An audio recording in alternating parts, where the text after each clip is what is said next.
Shalom Bapak Ibu Saudara sekalian terkasih dalam Tuhan. Kita berjumpa kembali melalui renungan siang secara online ini. Sebelum kita mulai renungan siang ini, mari kita berdoa terlebih dahulu.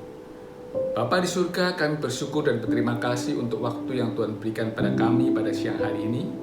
Kami boleh berjumpa kembali secara online Tuhan untuk menikmati firman-Mu. Karena itu Tuhan, kami berdoa supaya Tuhan sucikan, kuduskan ruangan hati kami, siapkan kami Tuhan, dan biarlah Kau sendiri yang mengurapi kami semua, supaya apa yang disampaikan Tuhan boleh berkenan kepada Tuhan, boleh menegur kami, menguatkan kami, baik kami yang berbicara maupun kami yang mendengar. Urapi kami semua Tuhan, berbicaralah Tuhan pada kami pada siang hari ini. Di dalam nama Tuhan Yesus Kristus kami berdoa, haleluya, amin. Bapak Ibu Saudara sekalian, dalam dua kesempatan terdahulu saya berbicara mengenai Elia. Yang pertama mengenai Elia di tepi sungai Kerit, dan yang kedua saya berbicara mengenai Elia dan janda di Sarfat. Kita akan melanjutkan pembahasan itu di dalam 1 Raja-Raja 17. Kali ini kita akan bicara mengenai Elia dan anak daripada janda di Sarfat itu. Karena itu saya ajak saudara semua untuk membuka firman Tuhan di dalam 1 Raja-Raja pasal 17 ayat 17 sampai 24. 1 Raja-Raja 17 ayat 17 sampai 24 yang berbunyi seperti begini. Sesudah itu, anak dari perempuan pemilik rumah itu jatuh sakit, dan sakitnya itu sangat keras sampai tidak ada nafasnya lagi. Kata perempuan itu kepada Elia, "Apakah maksudmu datang kemari, ya Abdi Allah? Singgahkah engkau padaku untuk mengingatkan kesalahanku dan untuk menyebabkan anakku mati?" Kata Elia kepadanya, "Berikanlah anakmu itu kepadaku." Elia mengambilnya dari pangkuan perempuan itu dan membawanya naik ke kamarnya di atas dan membaringkan anak itu di tempat tidurnya.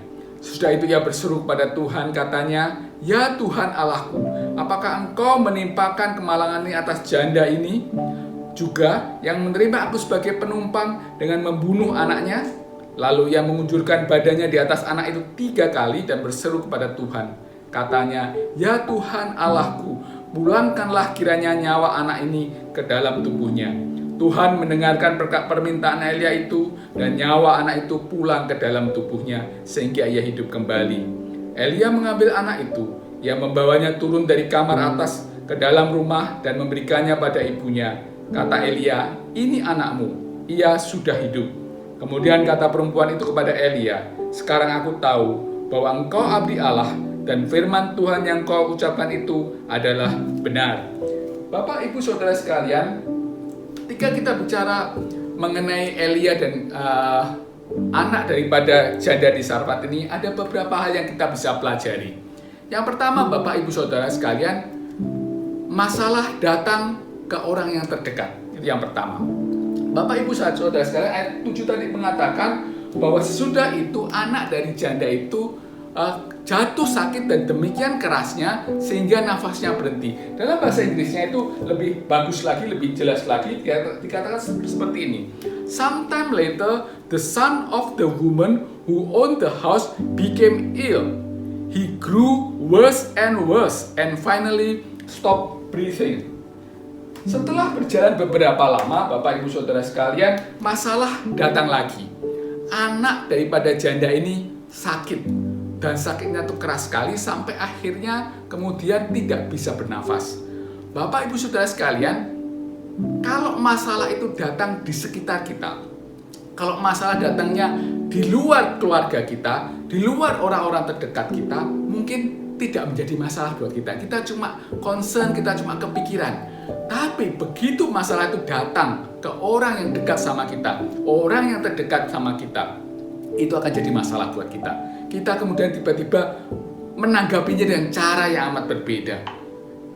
Yang paling gampang aja buat mereka-mereka yang bekerja, kalau ada satu orang aja di kantornya tiba-tiba kena COVID ini, tiba-tiba dia akan jadi orang yang parno, orang yang reaksinya berlebihan, ketakutan, dan jangan-jangan seperti itu. Kenapa? Karena yang kena sekarang adalah orang-orang yang dekat dengannya. Apalagi di dalam Alkitab tadi, dalam bahasa Inggrisnya dikatakan getting worse and worse. Makin lama makin buruk, makin lama makin buruk. Sama seperti kondisi COVID ini. makin lama makin buruk. Kita nggak melihat kapan ini COVID akan berakhir, kapan ini akan mereda. Bahkan kita nggak tahu apakah yang akan membaik atau tambah buruk. Jadi Bapak Ibu Saudara, yang pertama, kalau masalah itu datang, setelah sekian lama kemudian masalah itu datang dan datangnya kepada orang-orang dekat kita, orang-orang terdekat kita, maka masalah itu menjadi berbeda buat kita. Bagaimana tanggapannya? Ya, ini bagian yang kedua, Bapak Ibu Saudara sekalian yang terkasih dalam Tuhan. Jangan panik, hadapi saja masalah. Seharusnya itu yang menjadi reaksi tanggapan dari kita. Ayat 18 mengatakan begini. Ayat 18 itu, ketika kemudian janda Sarfat itu tahu bahwa anaknya sakit dan kemudian berhenti bernafas, tanggapan pertama dari janda Sarfat itu sama seperti tanggapan kita. Kalau kita menghadapi masalah, khususnya kalau masalah itu mengenai orang-orang yang terdekat dengan kita, janda Sarfat ini kemudian menjadi panik, menjadi bingung, dan kemudian menyalahkan Elia. Dia bilang, Elia, gara-gara kamu anakku tuh mati. Kamu datang ke sini untuk ini, supaya anakku mati. Tanggapan seperti ini, reaksi seperti inilah yang seringkali juga kita alami, yang kita lakukan ketika kita menghadapi masalah, khususnya kalau masalahnya itu berhubungan dengan orang-orang dekat dengan kita, orang-orang terdekat dengan kita. Kita cenderung kemudian menyalah-nyalahkan orang, menyalahkan keadaan, menyalahkan situasi. Kenapa begini, kenapa begitu? Saya bersyukur, Bapak Ibu Saudara, tidak demikian tanggapannya Elia. Elia itu dengan tenang menanggapinya, beda banget dengan kepanikan daripada janda di Sarfat ini. Dalam bahasa Inggris dikatakan begini, Elia menjawab kepada janda Sarfat ini, "Give me your son." Kasih ke aku anakmu, kasih aku masalahmu, kasih aku anakmu yang katanya mau meninggal ini, yang meninggal ini, kasih aku. Elia beda sekali dengan janda Sarfat ini. Dia hadapi masalah ini, dia hadapi masalah ini, dia bawa anak ini, dia hadapi masalah ini. Bapak, Ibu, Saudara sekalian, ketika kita menghadapi masalah, khususnya kalau itu masalah orang-orang yang terdekat sama kita, jangan gampang panik, jangan gampang ketakutan, hadapi aja masalah, tenang, tenang, tenang. Saya masih ingat Bapak, Ibu, Saudara sekalian, beberapa bulan yang lalu, papa mertua saya itu dipanggil berpulang sama Tuhan. Kami pada waktu itu tidak ada di Indonesia, dan ketika panggilan itu, ketika kemudian salah satu anak saya yang tertua menelpon kami, dan kami lagi ada di luar negeri, dan menyatakan bahwa papa mertua dalam keadaan kritis. Saudara, secara manusia kami bingung, kami takut, kami panik. Tapi kami bersyukur pada waktu itu kami nggak panik, kami nggak ketakutan, kami nggak kebingungan. Bahkan pada waktu itu Bapak Ibu Saudara sekalian, di saat-saat terakhir beliau ada di dunia ini, kami sempat kemudian menyapa beliau, berterima kasih untuk apa yang Tuhan sudah lakukan terhadap hidup beliau, dan kami minta maaf pada beliau. Bukan hanya itu saja, kemudian kami sama-sama bernyanyi, walaupun saya dari jauh pakai video call bersama anak-anak di Jakarta, kami menyanyi di kamar rumah sakit itu, dan kemudian saya membacakan beberapa firman Tuhan kepadanya. Dan saya bersyukur, kemudian akhirnya saya bicara sama papa mertua saya begini, "Pak, kalau papa sudah siap bertemu Tuhan Yesus, kalau papa sudah siap untuk pulang, di depan ada Tuhan Yesus. Pegang tangannya, dan Tuhan akan bawa papa masuk ke surga." Setelah beberapa saat kemudian papa mertua kami ini akhirnya berpulang pada Tuhan. Kami bersyukur karena pada waktu itu kami nggak sepanik itu, kami nggak begitu nggak begitu ketakutan dan khawatir itu gimana, tapi kami bisa melepas papa dengan tenang. Nah, saudara, kalau kita menghadapi masalah, terutama dengan masalah orang terdekat kita, jangan panik, hadapi masalahnya. Yang ketiga, Bapak Ibu Saudara sekalian, kalau kita sudah hadapi masalah itu, bawa masalah itu pada Tuhan. Kasih masalah itu pada Tuhan. Itu yang dilakukan Elia. Elia kemudian ambil anak itu, gendong anak itu, bawa anak itu naik ke atas, ke kamarnya di tempat dia tidur, taruh anak itu di atas, dan kemudian dia berdoa pada Tuhan. Bukan hanya itu saja, dia 3 kali tersungkur di tubuhnya anak itu, dan kemudian dia berseru, dia minta sama Tuhan supaya Tuhan sembuhkan, Tuhan jamah anak itu. Itu yang perlu kita lakukan dalam hidup ini.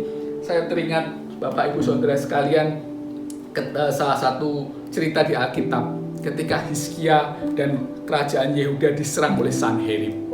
Sanherib ini raja yang sangat bengis, dan kemudian sebelum dia nyerang Yehuda, dia tulis surat pada Hizkia.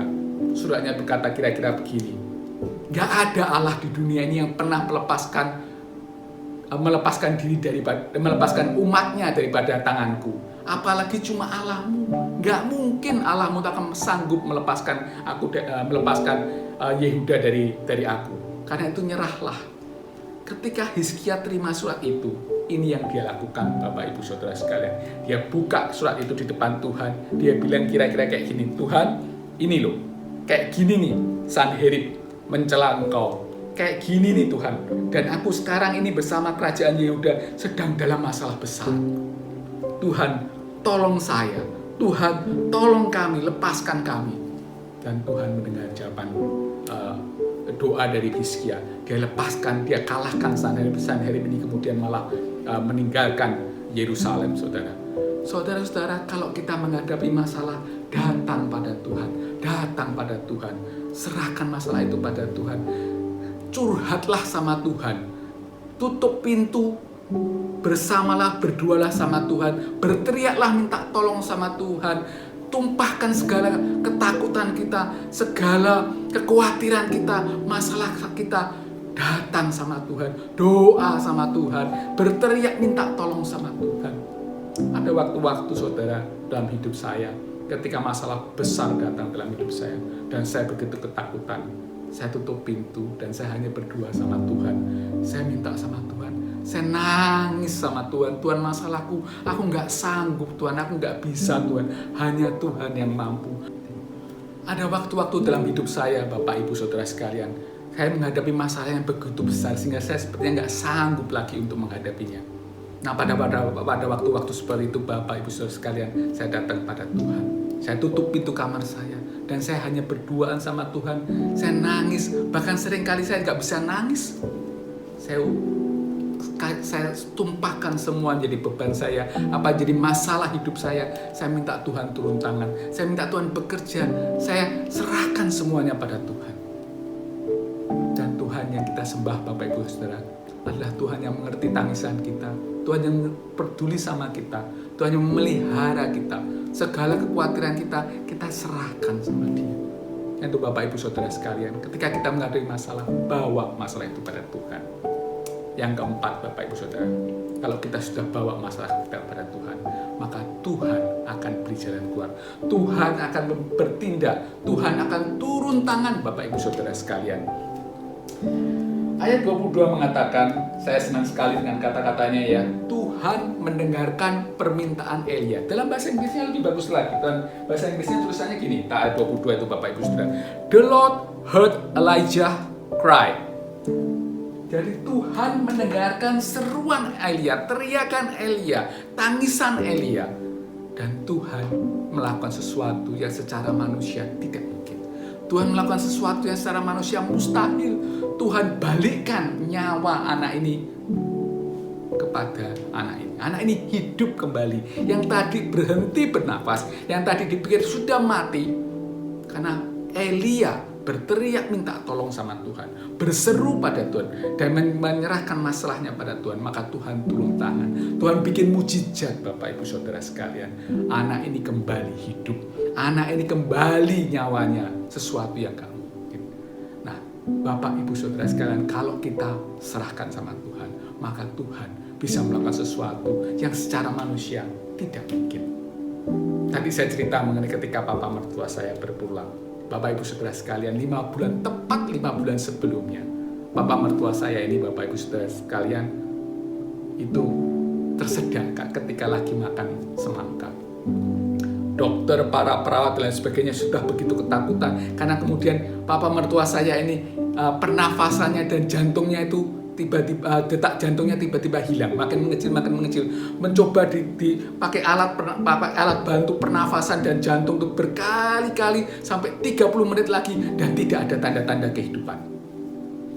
Mereka semua sudah mau menyerah, Bapak Ibu Saudara sekalian. Istri saya sudah begitu paniknya, kayak tadi saya bilang, karena sesuatu yang terjadi pada orang terdekatnya, dan menelpon saya sambil menangis. Tapi saya ingat Bapak Ibu Saudara sekalian, pada saat itu ketika saya ada di mobil, saya berteriak sama Tuhan Yesus. Saya bilang, di dalam nama Yesus, berulang-ulang saya bilang, dalam nama Yesus, dalam nama Yesus, saya rebut bapak mertua saya itu dari maut. Dan Tuhan bekerja. Setelah kira-kira 40-45 menit, Bapak Ibu Saudara, detak jantungnya kembali, nafasnya kembali. Dan setelah beberapa hari, bapak mertua saya ini kembali normal. Haleluya, puji Tuhan. Bapak Ibu Saudara, Tuhan turun tangan kalau kita berseru kepadanya. Bagian terakhir, yang kelima, Bapak Ibu Saudara sekalian, kalau kita sudah berseru pada Tuhan dan Tuhan turun tangan, maka nama Tuhan dipermuliakan. Namanya dipermuliakan. Sekali lagi saya senang dan bersyukur karena kisah ini ditutup dengan ayat 24. Ketika kemudian Elia membawa anak ini kepada ibunya kembali. Apa dikatakan Elia? Elia bilang, ini anakmu sudah sembuh, sudah bangkit kembali, sudah hidup lagi. This is your son. He is alive. He is alive. Dan kemudian ayat ini, perikop ini ditutupkan ketika janda Safat ini bilang, sekarang aku tahu bahwa engkau sungguh abdi Allah.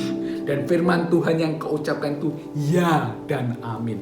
Tuhan dipermuliakan dalam cerita ini, saudara. Ketika kemudian anak ini dihidupkan kembali, Tuhan dipermuliakan. Demikian juga dalam hidup kita.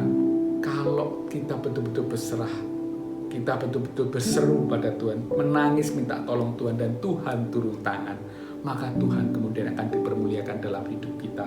Karena itu kalau kita menghadapi mujizat, kita mengalami mujizat, kita mulai mengalami campur tangan Tuhan, kita perlu share sama orang-orang, perlu share kepada orang-orang dalam masalah, supaya mereka pun juga mengalami bagaimana Tuhan bekerja dalam hidupnya, dan nama Tuhan kemudian dipermuliakan, supaya mereka dikuatkan dan mereka bisa berseru sama Tuhan, minta pertolongan Tuhan, dan Tuhan akan turun tangan atas mereka.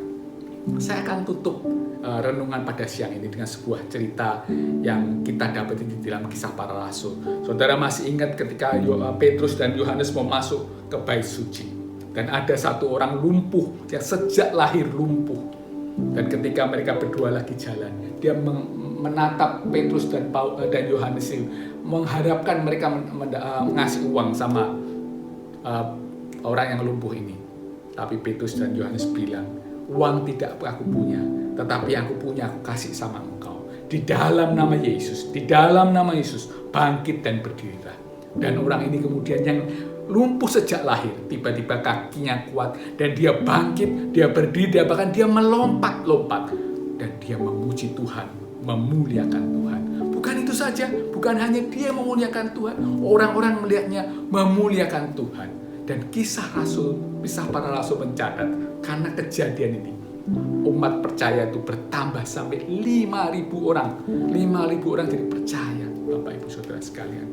Karena itu Bapak Ibu Saudara sekalian, ketika kita menghadapi masalah, dan terutama kalau masalah itu orang terdekat kita, yang pertama, masalah akan datang, dan kalau itu menyangkut orang terdekat kita. Kedua, jangan panik. Jangan panik, hadapi masalah itu. Yang ketiga, bawa masalah itu pada Tuhan. Yang keempat, percaya Tuhan akan turun tangan, memberi pertolongan sama kita. Dan yang kelima, nama Tuhan dipermuliakan. Bapak Ibu Saudara sekalian, sebelum menutup renungan pada siang ini, saya ingin mengajak kita semua berdoa. Tapi sebelum berdoa, saudara, saya ingin bertanya pada Bapak Ibu Saudara sekalian, adakah di antara Bapak Ibu Saudara sekalian melihat, yang menonton renungan online ini, yang belum pernah menerima Tuhan Yesus sebagai Tuhan dan Juru Selamat pribadinya, atau yang sudah pernah menerima Tuhan Yesus sebagai Tuhan dan Juru Selamat pribadinya, tapi kemudian lari daripada Tuhan, dan hari ini mau kembali pada Tuhan karena membutuhkan pertolongan Tuhan. Saya undang Bapak Ibu Saudara sekalian demikian, taruh tangan di dada dan berdoa bersama saya, mengundang Tuhan Yesus kembali hidup, kembali masuk dalam hatinya. Mari Bapak Ibu Saudara sekalian, tirukan apa yang saya bilang. Tuhan Yesus, kami orang berdosa, kami memerlukan Engkau dalam hidup kami. Karena itu Tuhan, setelah kami mendengar renungan ini, kami ingin mengundang Engkau untuk masuk dalam hati kami, menjadi Tuhan dan Juru Selamat hidup kami. Untuk itu Tuhan, kami menerima Engkau dalam hati kami, bertahtalah dalam hidup kami. Yang kedua, Bapak Ibu Saudara sekalian, saya rindu berdoa buat setiap kita yang pada saat ini sedang mengalami pergumulan. Apakah itu karena COVID atau karena pergumulan-pergumulan lain yang begitu berat dalam hidup kita. Mari taruh tangan di dada dan berdoa bersama saya, meminta pertolongan Tuhan, meminta Tuhan turun tangan dalam hidup kita. Tuhan Yesus, kami berdoa buat setiap kami yang menaruh tangan di dada ketika mendengar atau melihat renungan ini. Kami berdoa Tuhan untuk setiap mereka. Mari Tuhan, Engkau mengetahui, Engkau mengerti Tuhan pergumulan mereka. Engkau tahu permasalahan yang berat yang dalam hidup mereka. Kami enggak tahu Tuhan, tetapi Engkau tahu. Engkau Allah yang mempedulikan dan Engkau Allah yang mendengar jeritan dan tangisan kami Tuhan. Mari Tuhan, turun tanganlah Tuhan. Tolong kami Tuhan, tolong kami Tuhan. Tolong kami.